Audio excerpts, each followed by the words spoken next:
2023년 1월 25일 이 매서운 차가운 바람에도 불구하고 그 바람을 뚫고 수요 예배에 오신 여러분들에게 하나님의 크신 축복과 은혜와 사랑과 평강이 함께하기를 간절히 축원합니다. 저는 새벽에 오늘 말씀을 이렇게 정리하면서 한 가지 사실에 깜짝 놀랐습니다.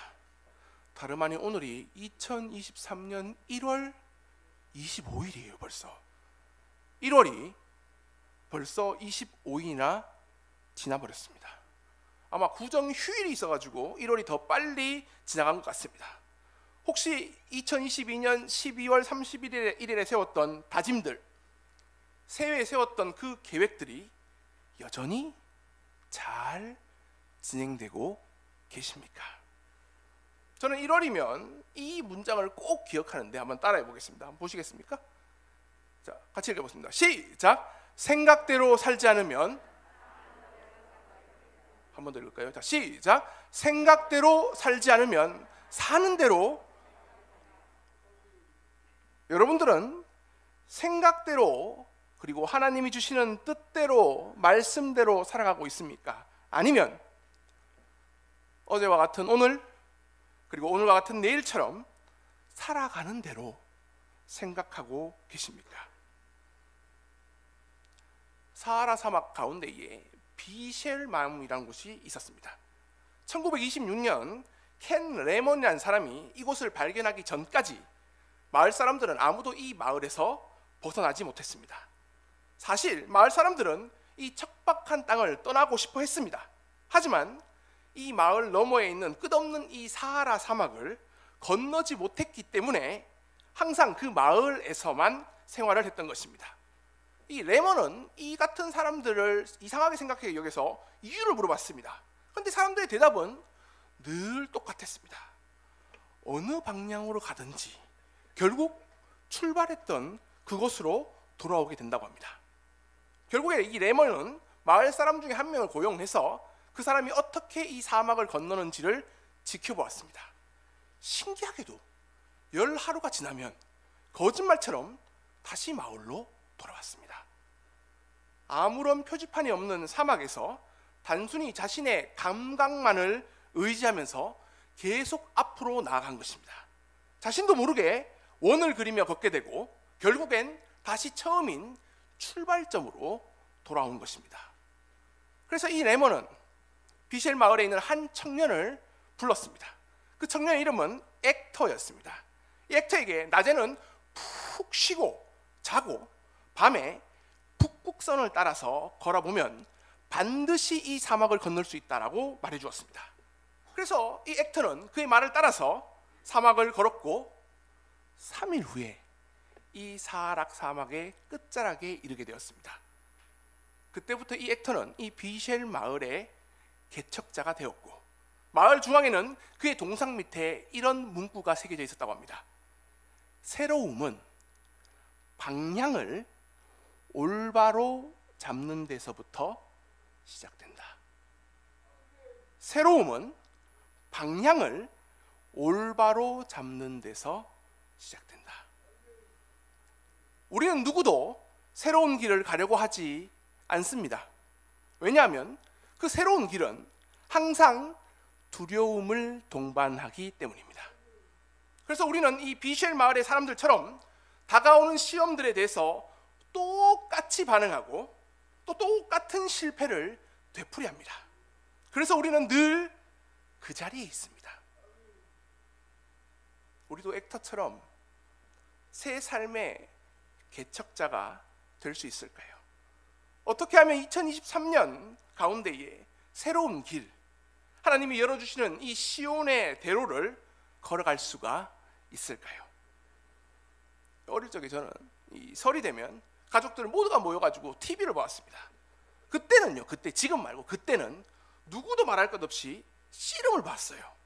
씨름은 그 당시에 진짜 인기가 많았고 특히 그 인기의 중심에 누가 있었냐면 이만기라는 선수가 있었습니다. 이 선수는 몇 번씩이나 천하장사를 했습니다. 그런데 이 이만기 선수는 다른 선수들에 비해서 몸집이 좀 작았고요, 아담한 체구를 가지고 있었습니다. 또 그 당시에 걸출한 선수 중에 혹시 들어보셨습니까? 이준희, 이봉걸이라는 선수가 있었는데 거의 아마 2m 정도 되는 거대하고 장대한 체구를 가지고 있었습니다. 그래서 이 이만기 선수가 이준희 선수나 이봉걸 선수와 경기를 하게 되면 마치 어른과 아이가 대결하는 것처럼 보였습니다. 상대가 되지 않는 것처럼 보였습니다. 하지만 그때마다 신기하게도 이만기 선수는 늘 이겼습니다. 그래서 이 모습을 보고 사람들은 굉장히 열광을 했습니다. 그 경기를 다윗과 골리앗의 싸움이라고 표현했습니다.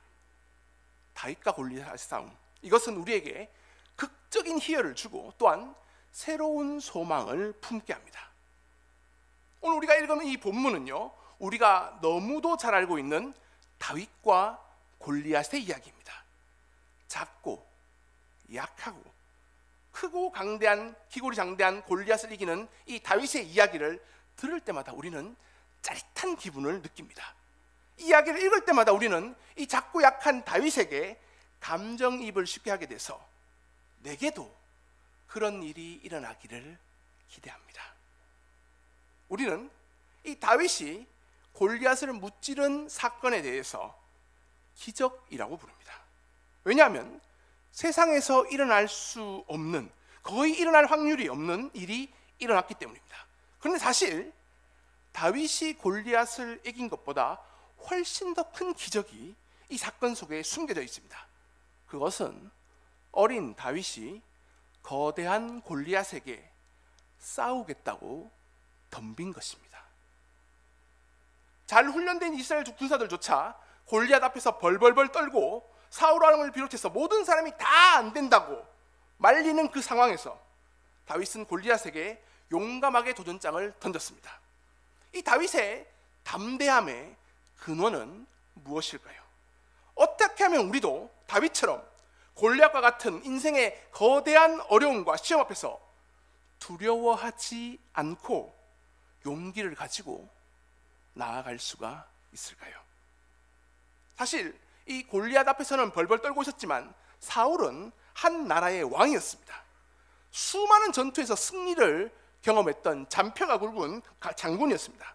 그런 사울에게 다윗은 이렇게 얘기합니다. 우리 사무엘상 17장 34절에서 36절까지 말씀을 함께 합독하시겠습니다. 시작.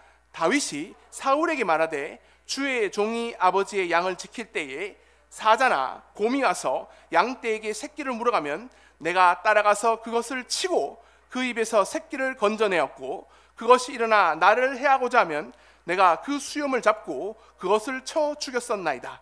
주의 종이 사자와 곰도 쳤은즉 사시는 하나님의 군대를 모욕한 이 할례 없는 블레셋 사람이니까 그가 그 짐승의 하나와 같이 되리이다. 아멘. 다윗은요, 양치는 목동이었습니다. 하지만 조금 다른 목동이었습니다. 그는 자신에게 맡겨진 양들을 최선을 다해서, 그리고 힘과 정성과 목숨을 다해서 돌보았습니다. 그때 사나운 사자와 곰과의 싸움에서도 이겼다라고 고백합니다. 그냥 돌멩이를 던지는 정도로 쫓아내는 것이 아니라 그들과 목숨을 걸고 싸웠습니다. 그래서 건져내었던 것입니다. 그 수염을 잡고 죽였습니다. 이 일을 통해서 다윗은 하나님께서 주시는 놀라운 진리를 한 가지 깨닫게 되었는데, 그 진리를 사울에게 이렇게 고백을 합니다. 사무엘상 17장 37절 말씀을 같이 한번 읽어보겠습니다. 시작. 또 다윗이 이르되 여호와께서 나를 사자의 발톱과 곰의 발톱에서 건져내었은즉 나를 이 블레셋 사람의 손에서도 건져내시리이다. 사울이 다윗에게 이르되 가라, 여호와께서 너와 함께 계시기를 원하노라. 건져내었은즉 건져내시리이다. 따라해 보겠습니다. 건져내었은즉 건져내시리이다. 한 번 더 할까요? 건져내었은즉 건져내시리이다. 여호와께서, 하나님께서 나를 사자의 발톱과 곰의 발톱에서 건져내셨다는 사실을 먼저 경험했습니다. 다윗은 양을 치는 일을 통해서 하나님이 자신과 함께하고 있음을 깨달았습니다. 그리고 그 하나님께서 어떤 위험과 고난에서도 자신을 반드시 건져내실 것이라는 것을 체험한 것입니다. 하나님께서는 다윗과 함께 하셨듯이 오늘 여러분과도 함께 하실까요? 다시 한번 묻겠습니다. 하나님께서는 다윗과 함께 하셨듯이 여러분과도 함께 하실까요? 그렇다면 함께 하시는 이 하나님께서 다윗이 동일하게 그 하나님을 체험했다면 다윗을 건져내셨듯이 오늘 저와 여러분들도 건져내실까요? 제가 퇴근을 해서 집에 가면 저는 와이프한테 늘 이렇게 물어봅니다. 오늘 뭐 했어? 청소하고 설거지하고 식사 준비하다 보니까 벌써 이렇게 됐답니다. 다음 날에도 또 물어봤습니다. 오늘은 뭐 했어? 청소하고 설거지하고 식사 준비하다가 이렇게 됐다고 합니다. 매일 물어도 똑같습니다. 하루는 제가 그 청소의 세계에 한번 들어가 봤습니다. 끝이 없어요. 하면 할수록 할 일이 더 많아지는 신비한 경험을 하게 됩니다. 분명 오늘 바닥을 닦았습니다. 하지만 내일도 닦아야 됩니다. 닦아도 먼지는 그곳에 또 쌓입니다. 이렇게 다른지 쳇바퀴 돌듯이 똑같은 생활을 하다 보니까 문득 내가 쓸모없는 것처럼 보일 때도 있습니다. 다윗도요, 이런 무료하고 반복되는 생활을 경험했을 것입니다. 아침에 일어나서 양치를 갑니다. 그리고 저녁이 되면 양을 몰고 집으로 돌아옵니다. 하루 종일 무료하게 풀밭에 양을 풀어놓고 가만히 그것을 지켜봐야 합니다. 사자나 곰이 언제 이 양들을 물고 갈지 모르니 다른 일을 할 수도 없습니다. 얼마나 지루했을까요? 하지만 다윗은 조금 달랐던 것 같습니다. 무료하고 지루해 보이는 그 양치는 일을 통해서도 다윗은 하나님의 동행하심을 체험합니다. 그리고 이렇게 고백을 했습니다. 시편 23편 1절에서 4절까지 말씀을 우리 천천히 한번 함께 합독하시겠습니다. 시작! 여호와는 나의 목자시니 내게 부족함이 없으리로다. 그가 나를 푸른 초장에 누이시며 쉴만한 물가로 인도하시는도다. 내 영혼을 소생시키시고 자기 이름을 위하여 의의 길로 인도하시는도다. 내가 사망의 음침한 골짜기로 다닐지라도 해를 두려워하지 않을 것은 주께서 나와 함께 하심이라. 주의 지팡이와 주의 막대기가 나를 안위하시나이다. 아멘. 목자이신 하나님 아버지께서 다윗을 온갖 위험으로부터 지켜주셨습니다. 건져주셨습니다. 외로울 때는 친구가 되어주셨습니다. 함께 하시며 위로해 주셨습니다. 쉴만한 물가로 인도해 주시고 의의 길로 이끄셨습니다. 그 이유는 단 한 가지입니다. 다윗이 사자와 곰이 양을 물어갈 때에 목숨을 걸고 자기에게 주어진 그 일에 최선을 다했습니다. 자기에게 주어진 일에 최선을 다함을 통해서 다윗은 하나님께서 함께 하심을, 하나님께서 여전히 자기와 동행하고 있음을 매 순간 경험할 수 있었던 것입니다. 제가 군대에 있었을 때요, 주일에 해야 될 일이 되게 중요한 일이 한 가지 있었습니다. 그건 교회에 오는 병사들에게 정심으로 라면을 끓여주는 일이었습니다. 그러면 여러분들 이렇게 보는데 라면을 많이 끓일 때는 120개를 끓였습니다, 한 번에. 중요한 건 이렇게 많이 끓였음에도 불구하고 절대로 퍼지거나 불지 않았습니다. 이런 절묘한 라면 솜씨 때문에 교회에 오는 병사들이 날로 많아졌습니다. 저는 그때 하나님이 허락하시는 첫 부흥을 경험했습니다. 이 교회에 오는 병사들에게 이 퍼지지 않는 라면과 함께 더욱더 놀랄만한 일이 한 가지가 더 있었는데, 라면을 먹고 나면 설거지가 진짜 문제예요. 기름기가 묻은 그릇을 설거지하는 것은 정말 힘든 일 중에 하나입니다. 그렇게 어렵게 설거지하는 것을 가만히 지켜던 병사 하나가 조용히 팔을 걷고 나섰습니다. 이 병사는요, 군대 오기 전에 요리사를 하던 병사였는데 세제가 담긴 그 수세미로 정말 두 번 삭삭 하니까 그릇이 번쩍번쩍거리는 겁니다. 광이 나는 거예요. 아무리 저는 해도 기름기가 남았는데 그 친구는 정말 삭삭 하면 딱 2번이면 충분했습니다. 아, 고수구나. 보통 1시간이 반이 넘었던 설거지 시간을 30분 내로 끝내는 모습을 보고 이것은 예술의 경지구나. 설거지도 이렇게 아름다울 수 있구나 라고 감탄을 했습니다. 그래서 저는 이렇게 설거지를 잘할 수 있는 비결을 제가 물어봤습니다. 자신이 한 식당에서 칼을 잡을 때까지 3년 동안 하루도 빠짐없이 설거지만 했습니다. 그리고 이 오랜 시간, 이 반복되는 지루한 일을 통해서 자신만의 노하우와 기술을 익혔다고 했습니다. 설거지도 예술의 경지가 가능하다면, 설거지가 이렇게 아름다울 수 있다면 우리의 지루하고도 반복되는 일상도 예술의 경지에 이룰 수 있을까요? 우리의 삶도 아름다울 수 있을까요?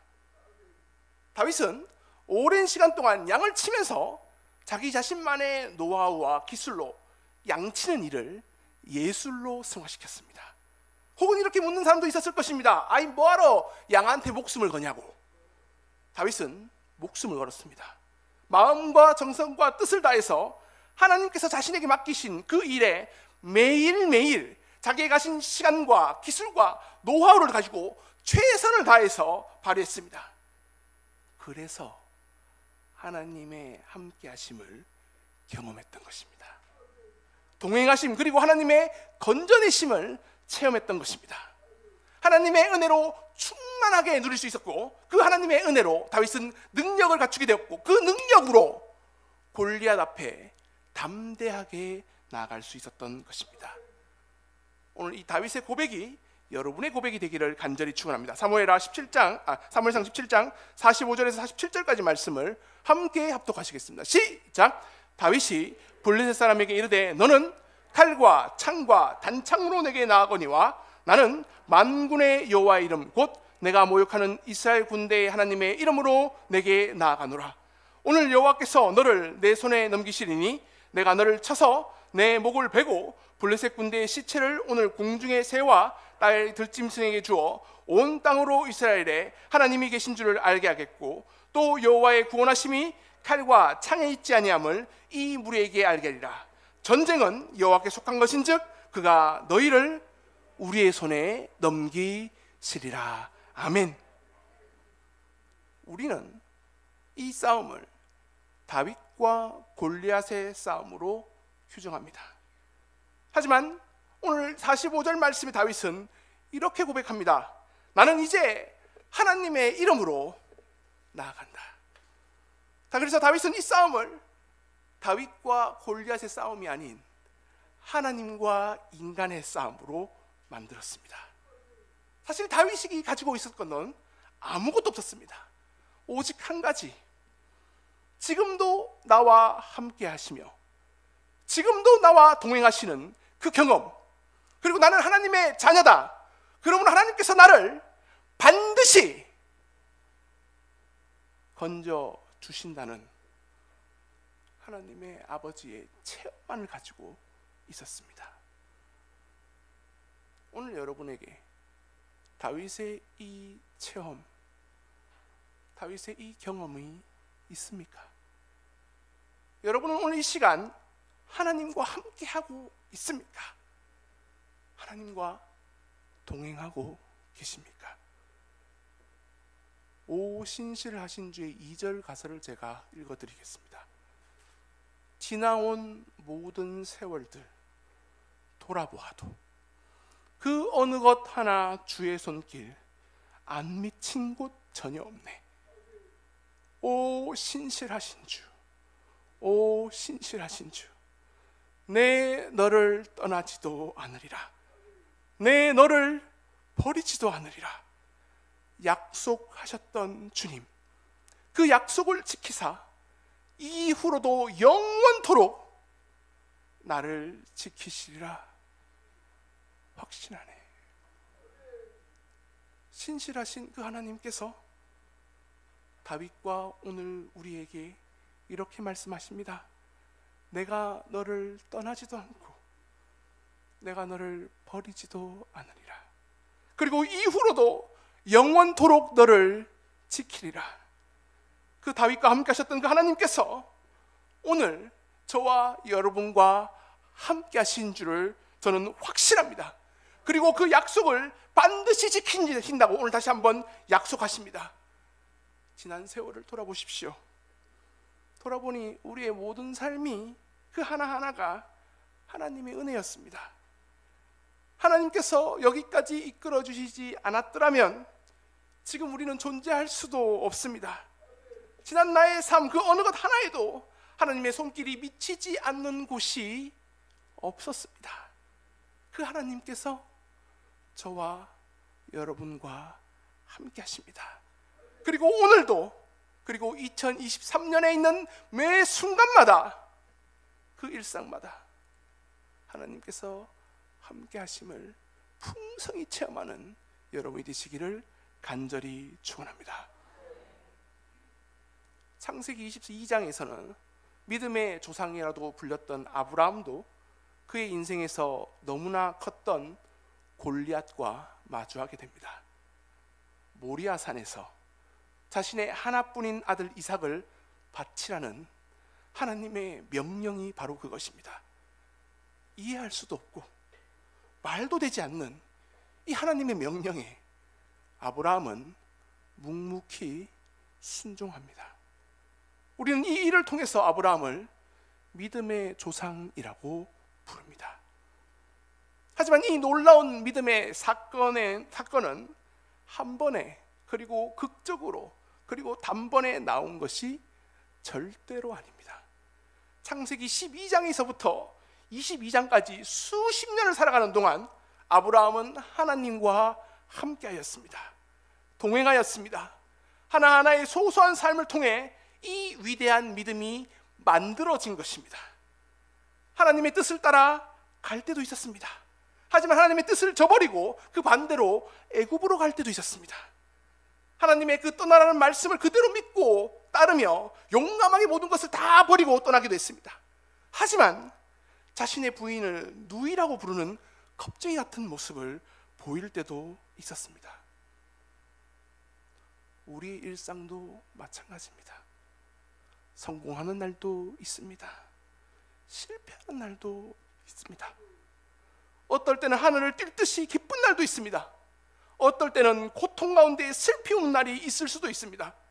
세상에 저절로 단번에 한 번에 되는 것은 아무것도 없습니다.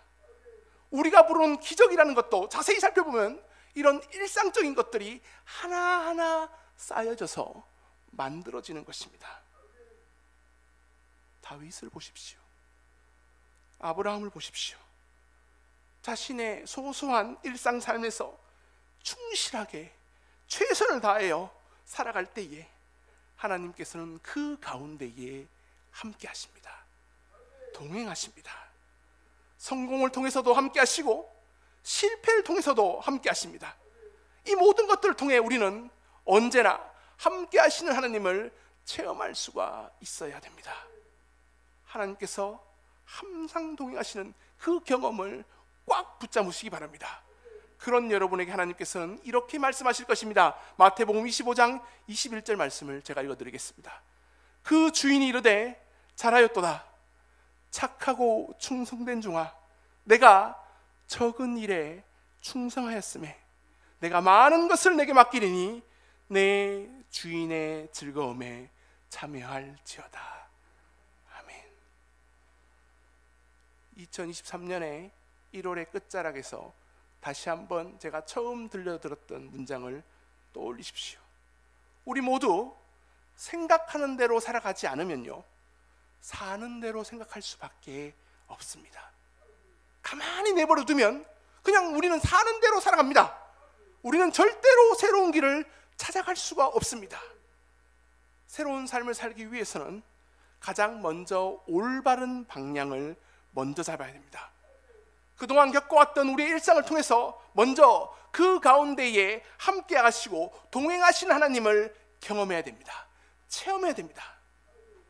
이제까지 그냥 혼자서 그 길을 가셨다면 이제부터는 하나님과 함께 한 걸음 한 걸음 가는 새 길을 걸어가는 여러분이 되시기를 간절히 축원합니다. 그 가운데서 동행하신 하나님의 은혜를 풍성히 누리며 2023년 우리의 삶 가운데에 시온의 대로를 열어주시는 하나님의 놀라운 기적과 이적들이 저와 여러분들의 삶 가운데에 펼쳐질로 믿습니다.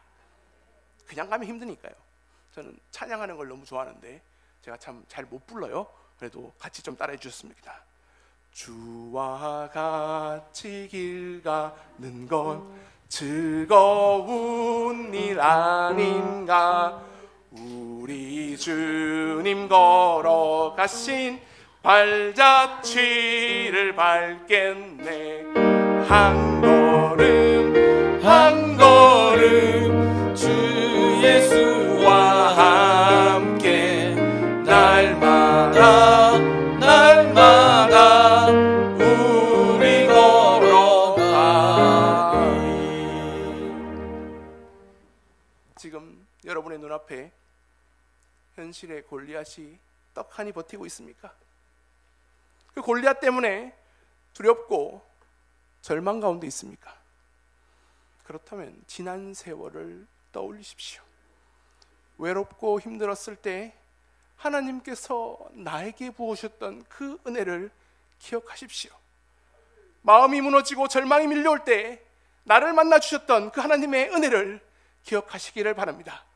그 은혜로 지금의 골리앗도 넉넉히 이길 수 있다는 마음이 먼저 생겨나기를 간절히 축원합니다.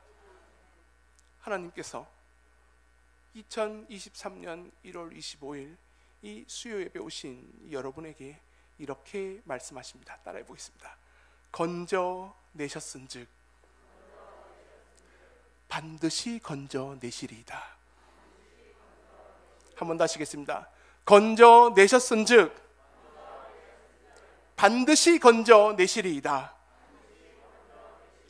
이 말씀을 붙들고 다윗처럼 우리 앞에 놓여있는 그냥 보기에도 답답하고 이길 수 없을 것 같은 그 골리앗 앞에서도 담대하게 나아가서 사자와 곰을 이기고 골리앗을 이겼던 그 경험으로, 그 건져내 주시는 그 하나님의 체험으로 2023년을 살아가는 여러분이 되시기를 간절히 축원합니다.